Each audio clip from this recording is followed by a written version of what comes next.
As far as the future of the Ardor brand, we're hoping to help it grow.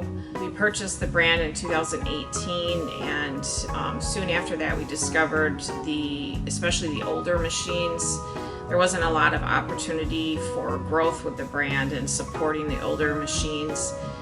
We have 100% committed to helping those older machines, our customers that are still trying to use them.